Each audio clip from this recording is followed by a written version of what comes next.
歡迎嚟到暖意廚房。今日嘅推介係粟米雞粒飯，碟頭飯容易整。Let us begin。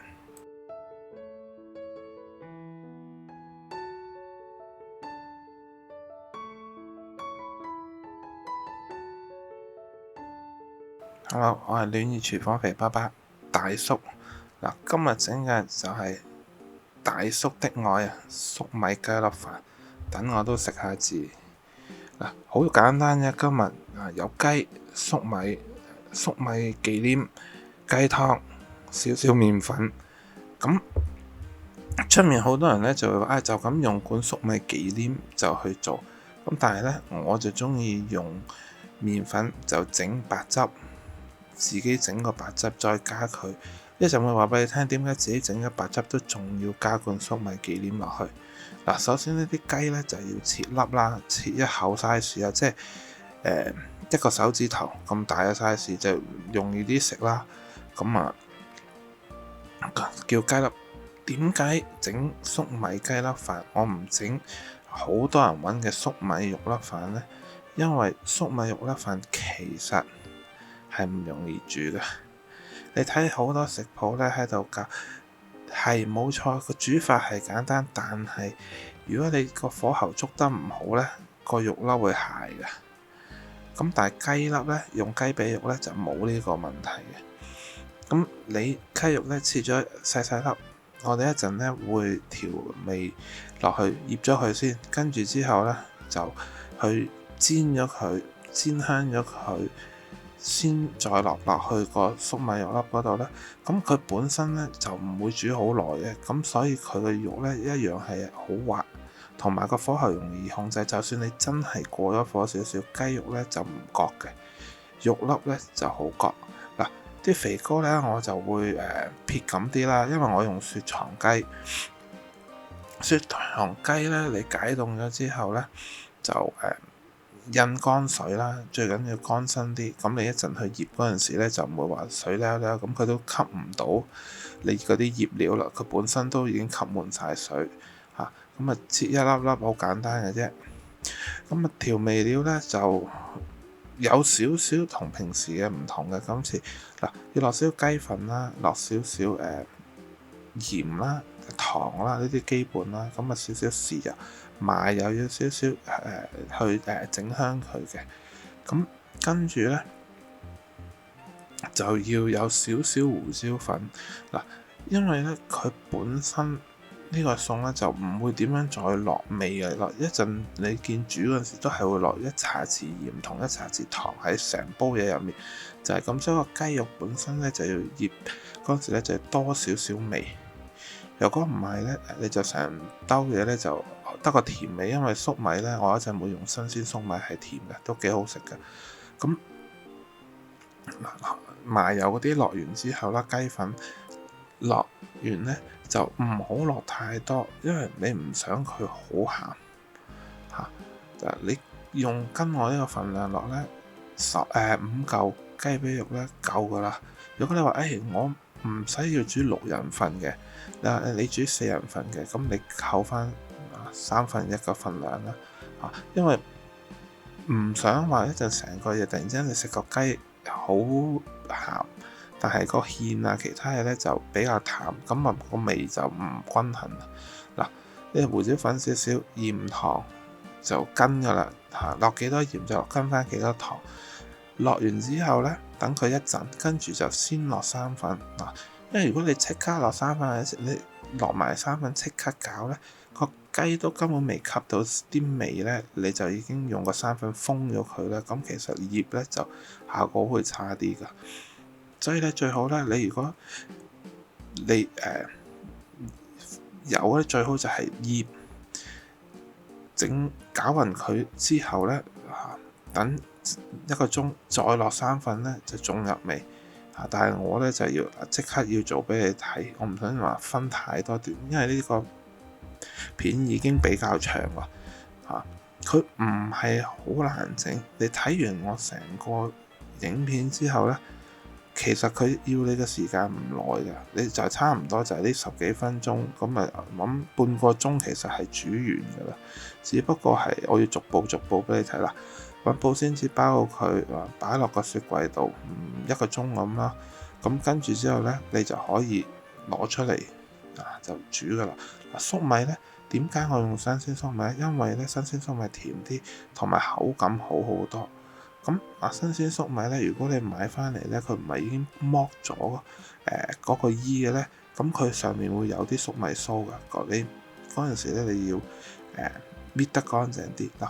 有2種方法嘅，有啲人呢就用刀切，咁咧就會切咗佢就冇咁靚啦。咁咪有好多剩翻。咁因為呢，有啲人就會剝一行，跟住之後剝，但係你會剝埋個頂呢，就硬身嘅，唔好食。咁呢個呢，就係我之前睇人哋教嘅，我之後都用咗，我一嬲整粟米都用呢個，就係插支叉入去，插入啲，跟住呢就向前推，咁就一粒粒出晒嚟，但係又唔會有嗰個頂。咁食落去呢，又爽口又好食，又唔會硬。好容易嘅，一壓落去向前推，一壓落去向前推，咁就所有嗰啲粟米一粒粒出晒嚟噶啦。粟米整完之後呢，就要過飛水，大概飛1分鐘。原因呢，就係因為佢係新鮮嘅，咁你唔想佢一陣煮咁耐，之餘仲要你呢啲新鮮粟米呢，佢上面可能會有啲粟米鬚啊，或者未夠咁乾淨，啤一啤水咧就會比較好啦。1分鐘咧佢唔會過熟，啱啱好。你一陣擺埋落去，攪埋落去個芡汁其他嘢嗰度咧就啱啱好噶。佢會仲係有少少爽口，得嚟咧又唔會話啲味走晒。你唔好話喺度煲佢幾分鐘啊，啲味去晒個水嗰度嚇。咁咧就1分鐘之後咧就過水啦，跟住就拎乾佢擺喺側邊備用嚇，就唔好等佢好濕。跟住我哋煎一煎啲雞肉，落少少牛油，跟住咧牛油溶咗之後咧，你擺個筷子試下啦，佢又泡泡咧，就即係代表啲牛油夠熱啦。咁你就可以落啲雞，就唔好一路反佢，咁啊煎香咗，跟住就反啦。咁啊全部上色之後咧，基本上大概5成6成熟咧，你就可以攞起噶啦，就唔使話煮到佢全熟，因為一陣仲要擺落去同埋啲芡啊、粟米啊一齊煮，嗰度仲要煮多一陣嘅，所以咧就唔好煮到全熟，大概5、6成就得噶啦。總之全部一粒粒你見到上晒色冇生嘅，咁其實咧就可以揾個碟載住佢備用。跟住我哋就整個白汁同埋個芡，跟住倒晒落去，就係咁樣。大概呢，如果你個雞切好咗醃完呢，你攞出嚟備用，其實成個過程呢，大概半個鐘就最完。我上一個 video 都講咗啦，我會教幾個容易煮嘅餸或者碟頭飯。咁開學呢，如果啲父母有小朋友呢，又去返工嘅呢，咁就唔會話要煮啲好複雜嘅餸嚇，咁就會比較方便啲。你喐一喐佢，喐散佢，等佢每一面都掂到個鑊啦，煮一煮佢，跟住全部上色，兜一兜，咁佢未熟晒嘅，大概5、6成，咁你就可以攞去擺喺側邊備用噶啦。白汁呢，就其實就好容易煮嘅，而家呢就好少人會咁樣，因為嫌麻煩。但係其實咁樣嘅方法呢，你無論煮呢個白汁又好，或者你整意粉嘅白汁都好呢，其實係好味好多噶。如果我6人份呢，就用2湯匙嘅牛油，4湯匙嘅麵粉。牛油溶咗之後呢，麵粉就可以落，用中細火，跟住呢，你去攪到佢呢，你會變到佢好似起沙咁嘅樣嘅。咁有啲呢，就似煮呢個好似煮鹹蛋呢，你金沙咁樣呢，佢會變咗起沙。嗰個呢，你見佢起沙呢，其實就得噶啦。跟住你就可以落雞湯1罐，水半罐，咁呢就落去等佢煮。而家就話俾你聽，點解我會落忌廉粟米？其實呢，忌廉粟米呢，如果你唔用呢，係冇問題嘅。你可以全部用晒新鮮粟米，但係你就打芡。咁用忌廉粟米呢，就唔需要落芡。因為我咁大煲六人份呢，你落芡呢都落幾多㗎？咁反正都係要嘅，咁不如落一罐粟米，佢又有啲林新粟米啦，佢又有啲忌廉喺入面，咁就會幫助成個嘢呢就再滑啲嘅。同埋粟米雞粒飯又好，粟米肉粒飯都好啦，佢中間呢，如果你想佢好滑呢，好似你去茶餐廳喺出面食咁呢，其實有個竅門嘅，臨尾加1個湯匙嘅牛奶，同埋打隻蛋落去啊！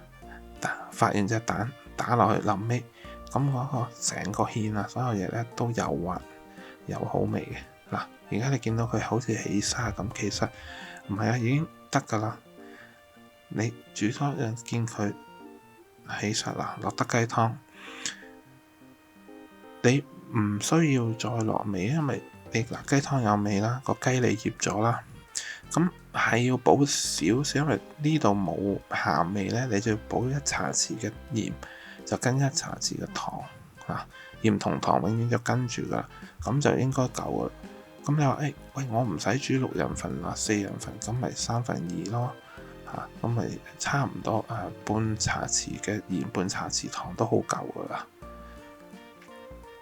所有水、雞湯同埋忌廉粟米就擺晒落去，開始滾嗰陣時咧，就落埋新鮮嘅粟米、雞肉，攪勻佢，再滾咧就可以落1湯匙嘅牛奶同埋發隻蛋落去，煮完噶啦，係唔難煮，又好味又簡單。